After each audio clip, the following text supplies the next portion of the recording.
Protocole de premier contact. Le voyageur céleste dérivait dans les ténèbres de l'espace profond. Sa conception atypique témoignant de l'approche singulière de l'ingénierie humaine. La capitaine Sarah Chen se tenait sur le pont d'observation, observant le champ de probabilité du vaisseau onduler comme l'eau au clair de lune. Les relevés de leur dernier scan quantique avaient révélé quelque chose d'intéressant. Une civilisation qui avait réussi à voyager dans l'espace tout en restant parfaitement prévisible. « Ils nous détectent, capitaine », fit le lieutenant Marcus Rodriguez depuis son poste, essayant de réprimer un sourire. « Leurs scans sont très ordonnés, presque cristallins. »« Laissez-moi deviner, » dit Sarah. « Technologie quantique cristalline. » Mati. Exactement. Ils vont probablement nous prendre pour des primitifs. Le champ de chaos de notre vaisseau doit ressembler à un bruit aléatoire pour leurs capteurs. Le vaisseau extraterrestre qui s'approchait d'eux était une merveille d'ingénierie, du moins selon les normes conventionnelles. Sa coque brillait de matrices cristallines parfaitement alignées, chaque facette calculant les états quantiques avec une précision mathématique. C'était magnifique, d'une certaine manière. « Ils nous saluent », annonça Yuki Tanaka, chargé de communication. Le schéma de transmission est, eh bien, un cours de physique quantique enrobé d'une salutation. Sarah sourit. Envoyez-leur notre réponse standard. La réponse humaine était, par définition, totalement incompréhensible pour les systèmes informatiques quantiques conventionnels. Ce n'était pas que les humains ne pouvaient pas construire d'ordinateurs quantiques, ils les trouvaient simplement trop restrictifs.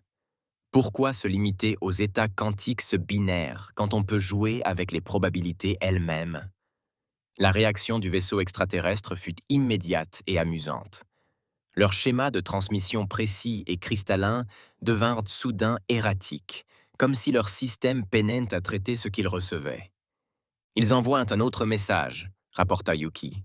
« Ils demandent si notre transmission était défectueuse. »« Dites-leur non », dit Sarah, « et demandez-leur s'ils aimeraient voir quelque chose de vraiment intéressant. » Sans attendre de réponse, Sarah fit un signe de tête à son timonier.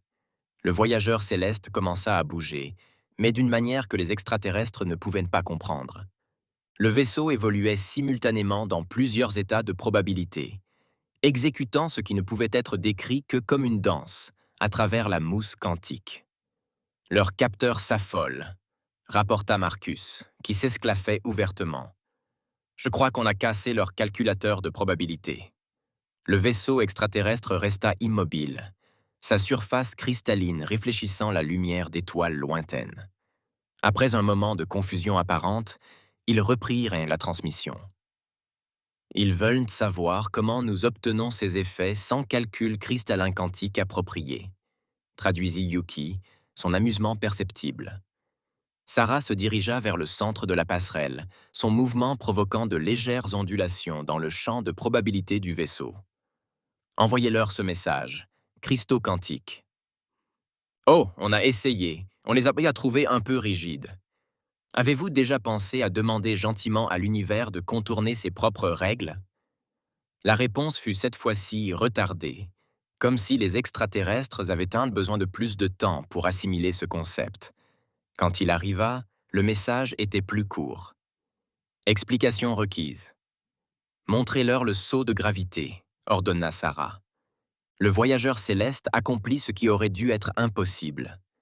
Il traversa l'espace comme une pierre sur l'eau, chaque saut créant une ondulation dans la trame même de la réalité. L'œil du vaisseau avait appris à considérer l'espace-temps moins comme un ensemble de lois immuables que comme un cadre négociable. « Leur vaisseau recule activement », rapporta Marcus. « Je crois qu'on les a effrayés. » Sarah secoua la tête, toujours souriante. « Envoie-leur notre premier paquet de contacts, la version simplifiée. Ne les accablons pas encore avec la théorie complète de l'informatique chaotique. » Pendant la transmission du paquet de données, Sarah réfléchit au chemin unique de l'humanité vers les étoiles. Tandis que d'autres espèces cherchaient à maîtriser l'univers par un contrôle rigoureux et des calculs précis, les humains avaient adopté la théorie du chaos, la manipulation des probabilités et les étranges effets quantiques qui se produisaient lorsque l'on traitait les constantes universelles comme des suggestions universelles. La réponse du vaisseau extraterrestre arriva lentement, soigneusement formatée selon leur style de communication cristallin. Votre espèce opère en dehors des paramètres connus. Cela nécessite une discussion. Demandez la permission d'établir un contact diplomatique formel. Dites-leur que nous serions ravis, répondit Sarah, et ajoutez que s'ils trouvent cela impressionnant, attendez de voir comment nous préparons le café. Alors que les deux vaisseaux entamaient leur prudente danse diplomatique, Sarah ne put s'empêcher de se demander comment ces extraterrestres réagiraient en apprenant que les plus grandes prouesses technologiques de l'humanité ne provenaient pas de sa tentative de contrôler l'univers, mais de son apprentissage de la gestion de son chaos inhérent. Après tout, dans un univers basé sur les probabilités, la meilleure approche était parfois d'accepter l'improbable. Le premier pas vers une compréhension interstellaire avait été franchi, et il avait commencé, comme c'est souvent le cas avec l'humanité, par transgresser toutes les règles de la manière la plus spectaculaire possible. Le commandant suprême Vexteri du domaine cristalline, par le paradoxe logique, se tenait parfaitement immobile, son exosquelette irisé reflétant les angles précis de la lumière dans son centre de commandement. Devant lui, un écran holographique affichait les relevés impossibles du vaisseau céleste du vaisseau humain. 20 des meilleurs physiciens quantiques du domaine analysaient les données depuis 12 heures, et 3 avaient déjà demandé un congé pour cause de stress. « Expliquez-moi encore », ordonna Vexteri, d'une voix parfaitement modulée, comment leur vaisseau maintient son intégrité structurelle. Les membres du scientifique en chef Ixal tressaillirent de détresse. Commandant suprême, d'après tous nos calculs, ce n'est pas le cas. Le vaisseau humain existe dans un état que nos théories déclarent catégoriquement impossible. Elles ne se contentent pas de déformer les probabilités. Ils le traitent comme quoi, chef scientifique? Comme une suggestion dans une conversation amicale. XL termina, leur forme cristalline perdant brièvement sa parfaite symétrie sous l'effet de la détresse. La délégation humaine devait arriver dans exactement 6 minutes. Vexteri avait insisté pour accueillir la réunion diplomatique à bord du vaisseau amiral du Dominion, le Perfect Axiom, principalement parce qu'il refusait de poser le pied sur un vaisseau qui violait négligemment les lois de la physique. Un jeune scientifique fit irruption dans le centre de commandement, sa forme cristalline, habituellement parfaite, montrant des signes de fracture de stress. Commandant suprême. Les humains. Ils sont là, mais ils n'ont pas utilisé le vecteur d'arrivée prévu. Expliquez-moi, exigea Vexteri.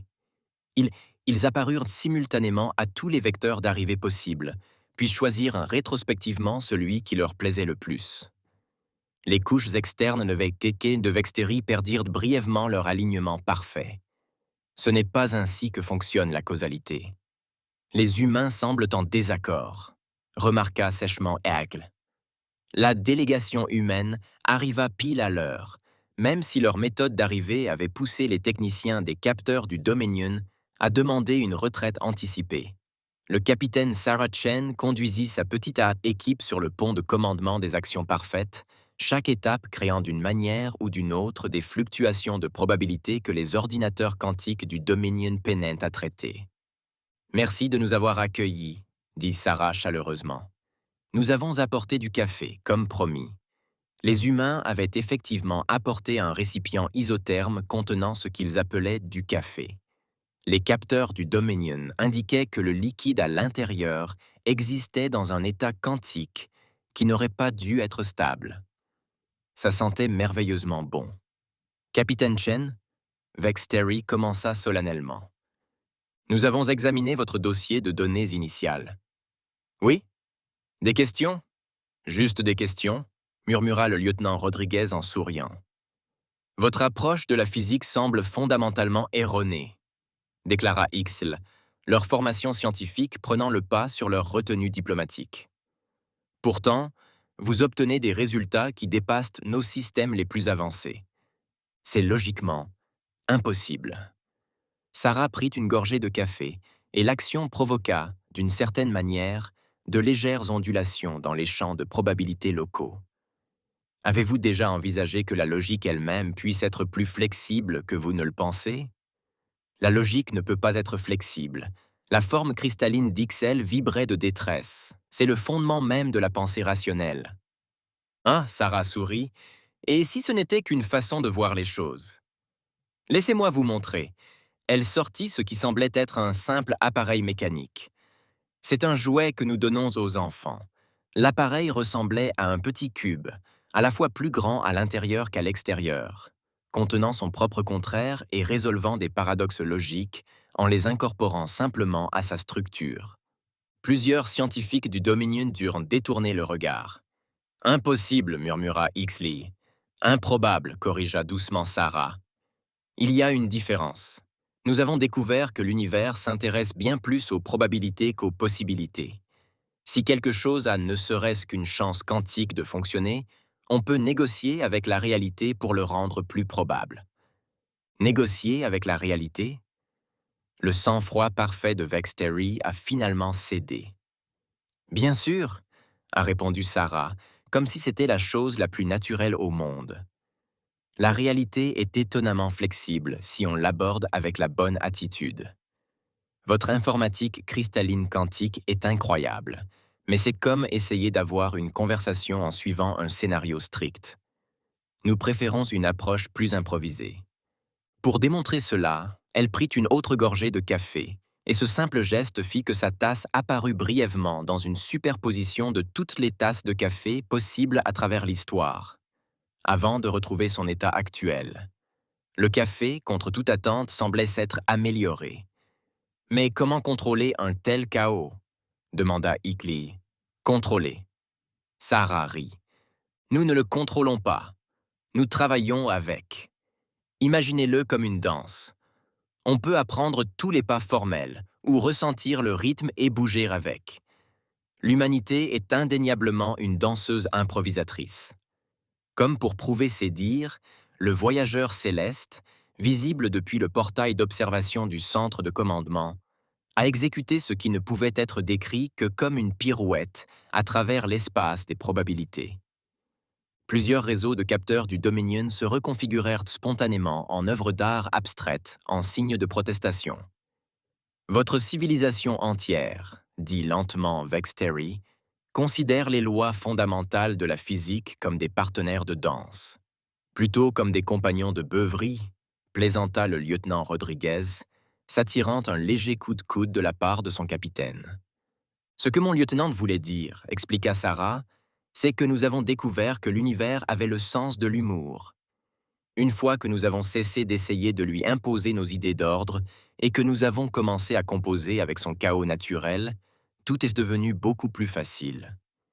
Saviez-vous qu'on peut voyager plus vite que la lumière, en convainquant l'espace qu'il est en réalité plus court qu'il ne le pense? Le centre de commandement tout entier se tut tandis que les plus brillants cerveaux du Dominion tentaient d'assimiler cette affirmation. Finalement, Vextery prit la parole, sa voix portant le poids d'une civilisation confrontée à un changement de paradigme. Capitaine Chen, je crois que nos peuples ont beaucoup à apprendre les uns des autres. Cependant, je dois admettre que je crains les conséquences que l'enseignement de méthodes humaines à nos jeunes pourrait avoir sur notre système éducatif. Le sourire de Sarah était chaleureux et sincère. Ne vous inquiétez pas, commandant suprême, nous allons commencer modestement. Maintenant, qui voudrait apprendre comment nous transformons nos vaisseaux en IA en apprenant à l'incertitude quantique à raconter des blagues? Une danse quantique. La crise diplomatique a commencé, comme souvent, par une démonstration bien intentionnée. Le domaine cristallin avait demandé une explication pratique des techniques humaines de manipulation des probabilités. La capitaine Sarah Chen avait accepté, peut-être trop facilement, d'en fournir un. Sarah annonça aux scientifiques du Dominion réunis à bord de leur station de recherche qu'il s'agissait de ce que l'on appelle un harmonica quantique. L'appareil qu'elle tenait à la main paraissait d'une simplicité trompeuse. Un petit rectangle métallique qui semblait apparaître et disparaître par intermittence. Plusieurs observateurs du Dominion ajustèrent leurs capteurs optiques, tentant de forcer l'objet à maintenir un état constant. Veuillez noter, avertit le scientifique en chef Ixley, leur forme cristalline vibrant d'anxiété, que les stabilisateurs de probabilité de notre station fonctionnent à pleine capacité. Sarah hocha la tête avec compassion. Vous devriez peut-être les désactiver. Ils vont s'épuiser à essayer de normaliser ce qui est sur le point de se produire. Avant qu'Ixel ne puisse protester, Sarah porta l'harmonica quantique à ses lèvres et joua une note. Le son qui en sortit existait simultanément dans toutes les fréquences, tout en restant mélodieux. La réalité ondulait autour d'eux comme des vagues de chaleur sur un trottoir brûlant. Fascinant, ondulait autour d'eux comme des vagues de chaleur sur un trottoir brûlant. Fascinant, commenta le professeur Zixtal, leur curiosité scientifique prenant le dessus sur leur instinct de conservation. Vous créez des cascades de probabilités contrôlées par manipulation acoustique?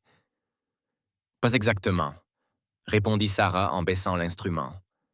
Nous sommes en train de dialoguer avec l'espace-temps local. L'harmonica nous aide simplement à trouver le ton juste pour la conversation. Comme pour faire une démonstration, elle joua une autre note. Cette fois, les ondulations de la réalité formaient des motifs, des dessins fractals complexes qui semblaient suggérer des significations plus profondes, dépassant l'entendement. Plusieurs jeunes scientifiques du Dominion commencèrent spontanément à calculer des théorèmes mathématiques avancés. Impossible. IXL déclara que leur structure cristalline parfaite présentait des schémas de stress. On ne peut pas simplement parler à l'espace-temps. Pourquoi pas? Demanda le lieutenant Rodriguez depuis sa position près de la porte du laboratoire. Il est tout autour de nous. Il est conscient des états quantiques et il réagit aux interactions. Ça me semble être un interlocuteur potentiel. Mais, les protestations d'IXL furent interrompues par des alarmes. Les stabilisateurs quantiques de la station commençaient à surcharger, leur matrice cristalline incapable de gérer les flux de probabilité croissants. Sarah empocha rapidement l'harmonica quantique. Tu devrais vraiment désactiver ces stabilisateurs. Lutter contre les probabilités ne fait que les repousser plus fort. Notre station entière est conçue autour de la stabilité quantique.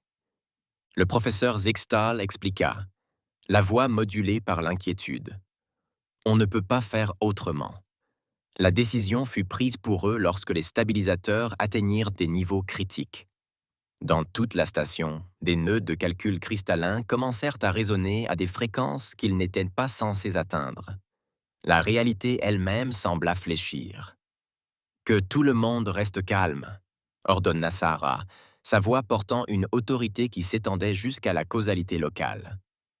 Lieutenant, montrez-leur comment gérer les cascades de probabilité. Rodriguez s'avança, sortit ce qui ressemblait à un simple diapason et le frappa contre sa paume.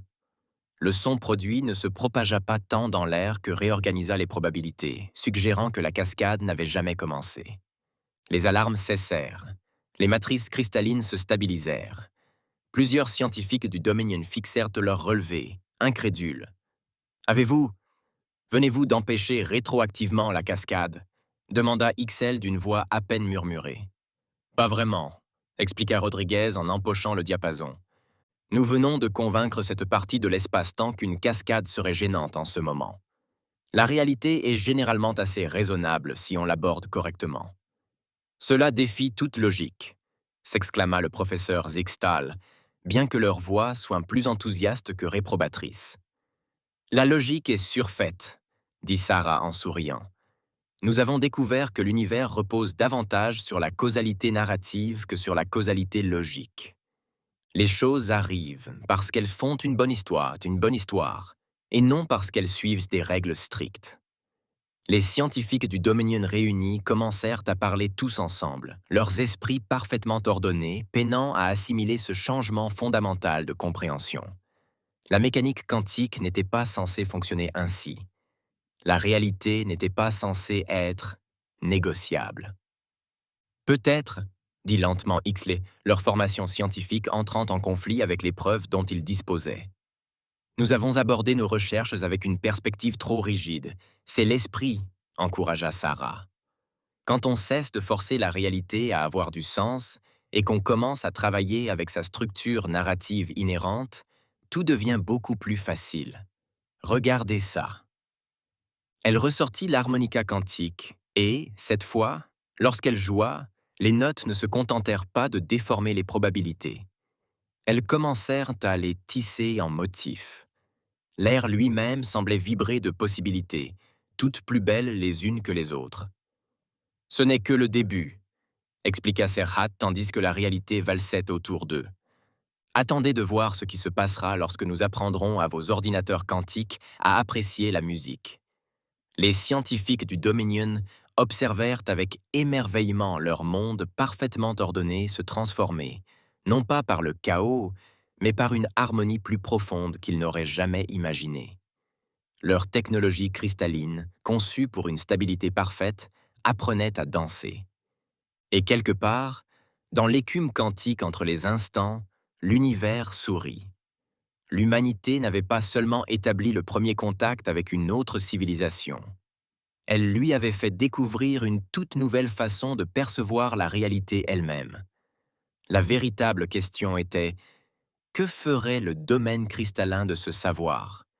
Une harmonie chaotique. Personne ne s'attendait à la tempête quantique.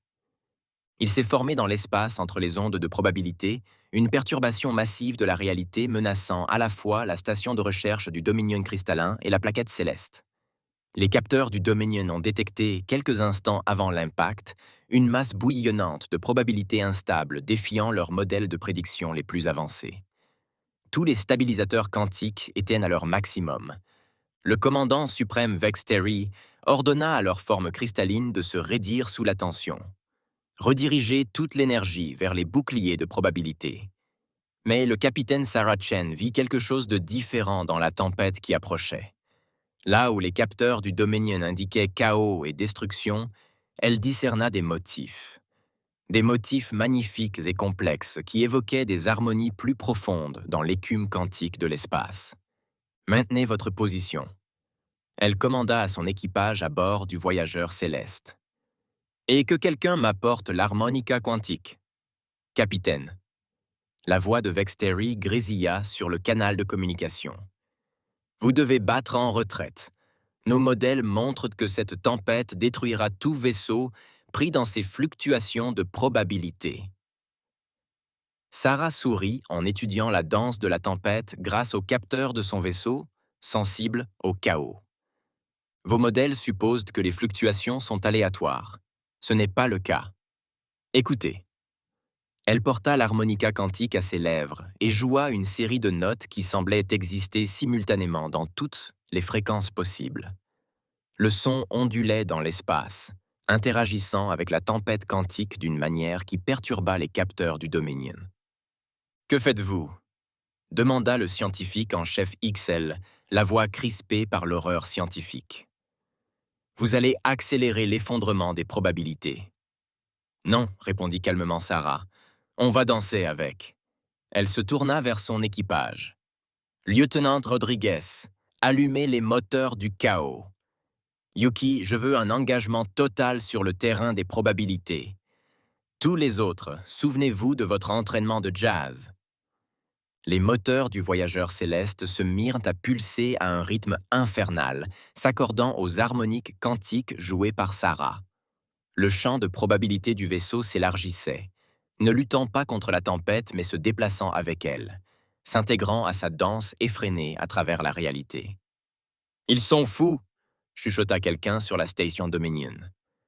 Complètement fou, mais la folie commença à ressembler à du génie, tandis que le voyageur céleste traversait la tempête quantique telle une feuille emportée par le vent. Chaque mouvement précis, mais apparemment aléatoire. Le vaisseau ne se contentait pas de survivre aux fluctuations de probabilité, il les exploitait, puisant son énergie dans le chaos même qui menaçait de le détruire. « Impossible !» s'exclama XL en regardant leur capteur tenter de comprendre ce qui se passait. Ils se synchronisent avec les schémas de probabilité de la tempête. « Schéma est le mauvais mot !» cria Sarah entre deux notes de l'harmonica quantique. Imaginez plutôt une improvisation jazz. L'univers joue un solo et nous nous joignons à lui. Les mouvements du voyageur céleste devinrent plus complexes, se faufilant à travers la tempête quantique dans une danse qui, d'une certaine manière, paraissait parfaitement logique, même si elle défiait toute analyse logique. Chaque variation de probabilité était compensée par un ajustement correspondant. Chaque vague d'instabilité quantique se transformait en élan. Leur vaisseau devrait être détruit, remarqua le professeur Zixtol, leur curiosité scientifique prenant le dessus sur leur peur. La probabilité est un stress. Ils ne sont stressants que si vous les combattez. Complète Sarah. Commandant suprême, les stabilisateurs de votre station sont sur le point de lâcher. Je vous suggère d'essayer autre chose. Différent. La voix de Vex Terry exprimait à la fois désespoir et incrédulité. Que pourrions-nous bien faire? Danse avec nous, dit simplement Sarah, et elle joua une nouvelle série de notes sur l'harmonica quantique.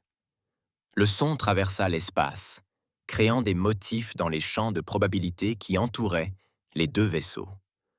L'espace d'un instant, l'ordre parfait du Dominion luttait contre le chaos de la tempête. Puis, lentement, les matrices cristallines de leurs ordinateurs commencèrent à se déplacer. Non pas se brisant, mais s'adaptant, apprenant à suivre les fluctuations quantiques plutôt qu'à leur résister. « Ça marche !» rapporta XL d'une voix émerveillée. Nos systèmes commencent à comprendre les schémas. Non, pas les schémas, le rythme. Ils commencèrent à comprendre les schémas. Non, pas les schémas, le rythme. Les champs quantiques de la station de recherche commencèrent à pulser en harmonie avec les voyageurs célestes, et ensemble, ils traversèrent la tempête tels des danseurs en parfaite synchronisation. Le chaos même qui menaçait de les détruire devint leur moyen de survie. « Ce n'est pas possible, déclara Vex Terry, la survie. »« Ce n'est pas possible, déclara Vex Terry, regardant leur monde ordonné se transformer sous leurs yeux. »« Le possible est surfait, » répondit Sarah, ses doigts dansant sur l'harmonica quantique. La réalité préfère une bonne histoire à une conclusion logique. Comme pour prouver ses dires, la tempête quantique commença à se dissiper, ses énergies sauvages absorbées et transformées par la danse improvisée des technologies humaines et du Dominion.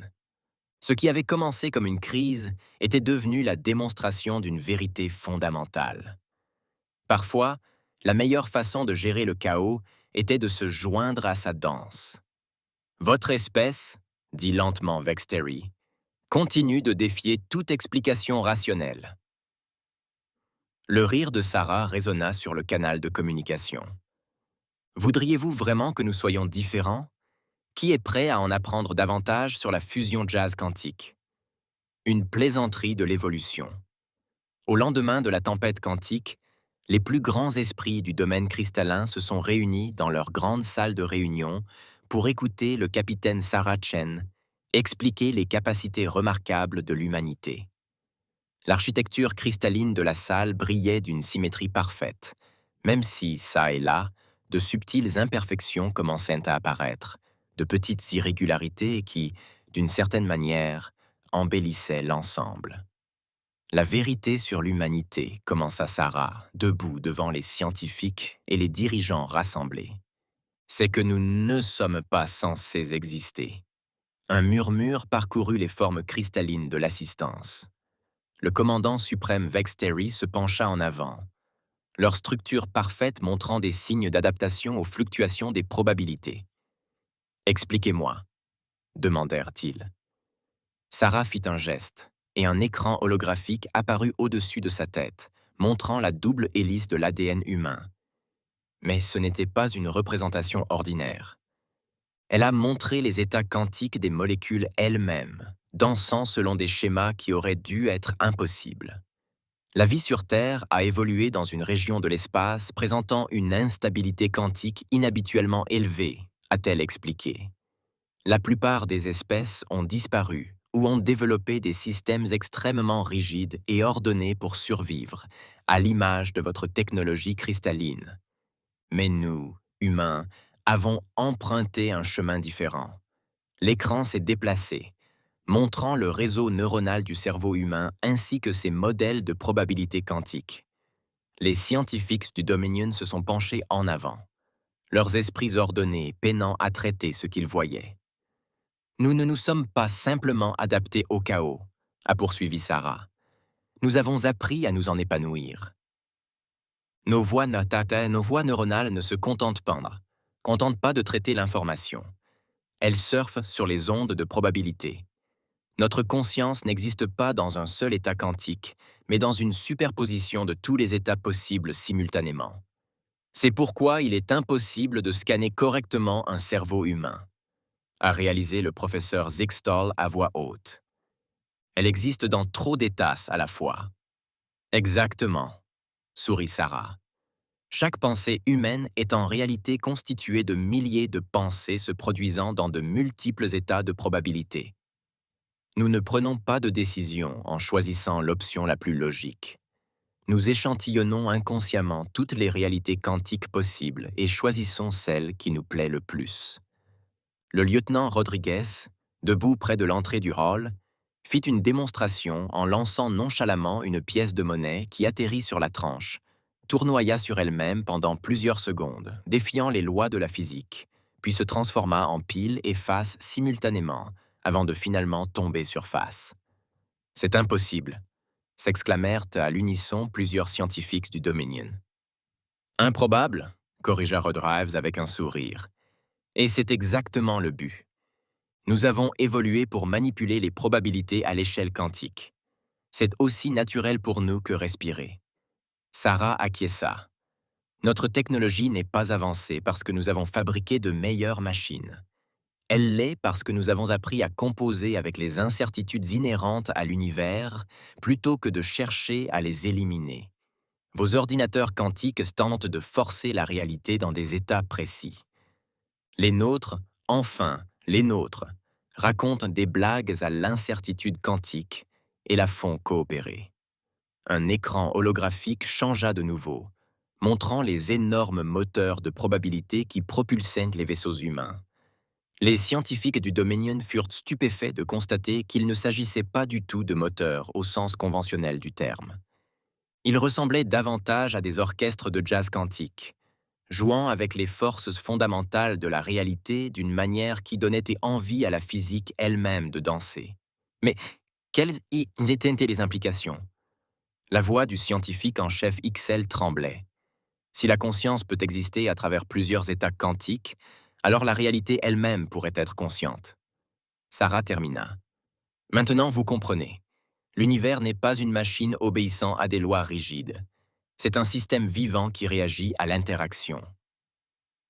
Nous ne maîtrisions pas la physique. Nous avons juste appris à la maîtriser. La forme cristalline du commandant suprême Vexteri scintillait d'une profonde réflexion.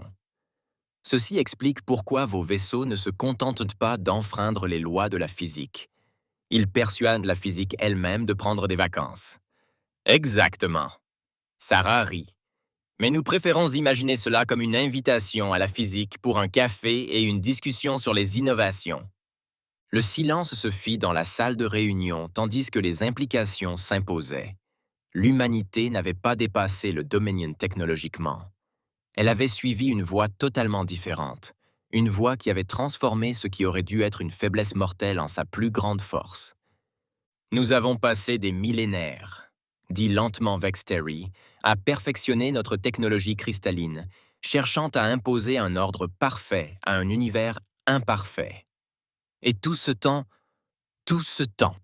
termina Sarah. L'univers attendait que quelqu'un lui demande gentiment de contourner ses propres règles. Elle sortit son harmonica quantique. « Voulez-vous que je vous fasse une démonstration ?»